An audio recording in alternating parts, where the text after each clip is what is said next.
realized that taking a step back and detaching, I got to see infinitely more than even the most experienced guys in my platoon. And I started doing it all the time. And it always allowed me to see what we needed to do. And then I started doing it like when I was having conversations with people. I'm having a conversation with my platoon chief and I can see that he's starting to turn a little red in the face and we're about to argue about something. I said, oh, wait a second. I'm taking a step back, looking, going, he's getting mad right now. And he's the platoon chief. You better just de-escalate this thing real quick. And I'd say, hey, you know what, chief, that sounds good. Let me go relook at the plan or whatever. And so I started to do this kind of with my normal life, was to not get wrapped up in my own emotions, not get wrapped up in the gunfight that was happening right in front of my face, not to get wrapped up in the details of what was going on, but instead take a step back, detach, look around, and then you can make a much, much better decision. In this video, Jocko Willink breaks down one of the most powerful tools you can use in any high-stress situation: detachment. Whether it's in leadership, combat, daily life, or emotional conversations, learning to take a step back and widen your perspective can change everything. You'll hear a powerful story from Jocko's early days in training, when one small step quite literally changed his mindset forever. Alongside Andrew Huberman, they unpack how science and experience align when it comes to mastering calm,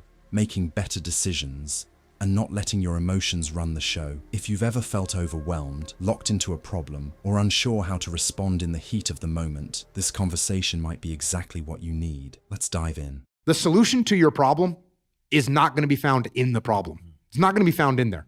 You have to get out of the problem so that you can look at it, make an assessment, and you can assess how to solve the problem or whether you need to solve the problem or not.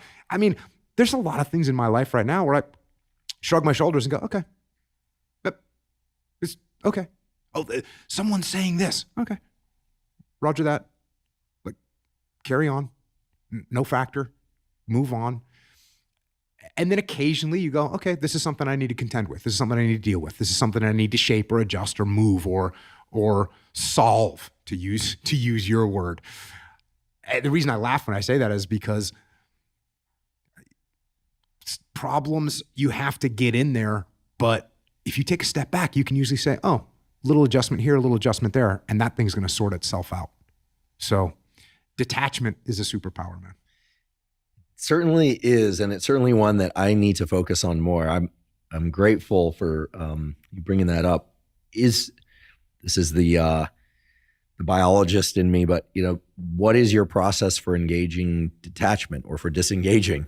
Is it an active process where you go, I'm going to detach from this. I'm going to put myself in a situation that is pulling on me. There's this gravitational force, and I'm going to, create some imagery in my mind of walking away from it. Do I physically walk away from it?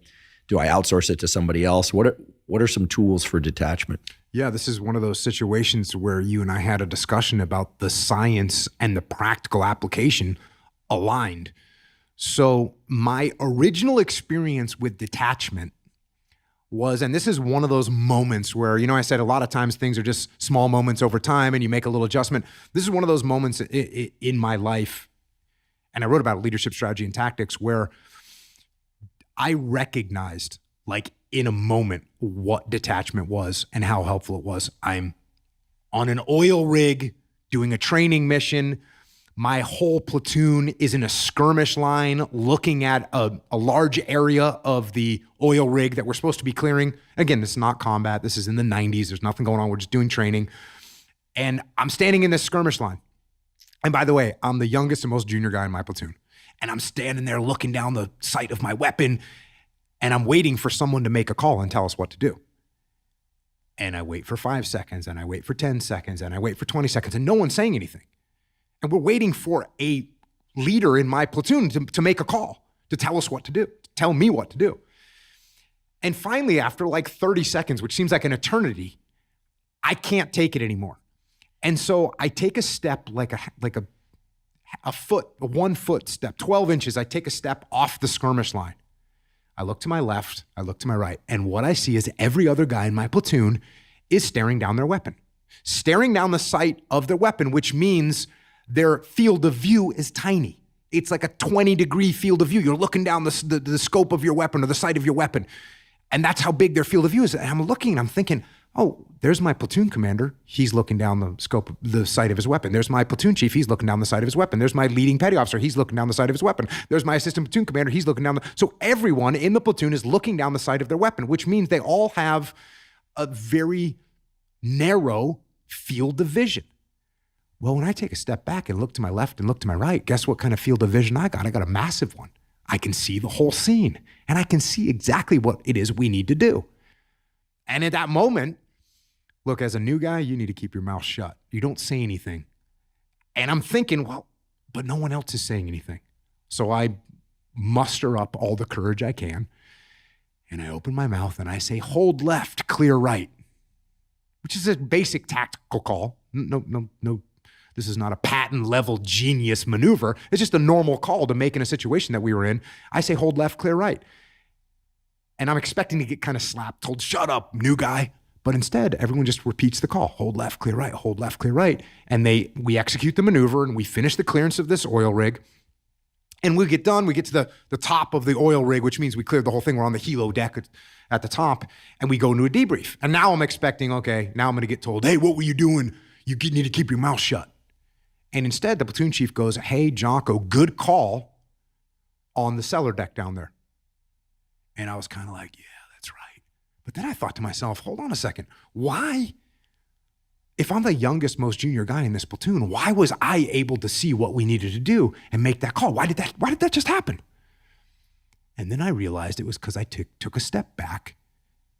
To use your term, I broadened my field of view, which allowed me to think more clearly, because instead of being hyper-focused and narrowly focused, I broadened my range of vision. I took a breath before I made my call, right? I had to take a nice breath to speak clearly. And I realized that taking a step back and detaching, I got to see infinitely more than even the most experienced guys in my platoon. And I started doing it all the time. And I started doing it in land warfare. I started doing it in urban combat. I started doing it in all these tactical training scenarios. These are just training. This is the 90s. I started doing these training scenarios. And it always allowed me to see what we needed to do. And then I started doing it like when I was having conversations with people. I'm having a conversation with my platoon chief, and I can see that he's starting to turn a little red in the face, and we're about to argue about something. I said, oh, wait a second. I'm taking a step back, looking, going, he's getting mad right now, and he's the platoon chief. You better just de-escalate this thing real quick. And I'd say, hey, you know what, chief? That sounds good. Let me go relook at the plan or whatever. And so I started to do this kind of with my normal life, was to not get wrapped up in my own emotions, not get wrapped up in the gunfight that was happening right in front of my face, not to get wrapped up in the details of what was going on, but instead take a step back, detach, look around, and then you can make a much, much better decision. And it's exponential. If you're looking down the sights of your weapon and you take a step back and you look around, it's exponential how much more you can see. Now listen, if you are the only person in a gunfight, it's gonna be harder for you to do that because you gotta be focused on whatever you're shooting at.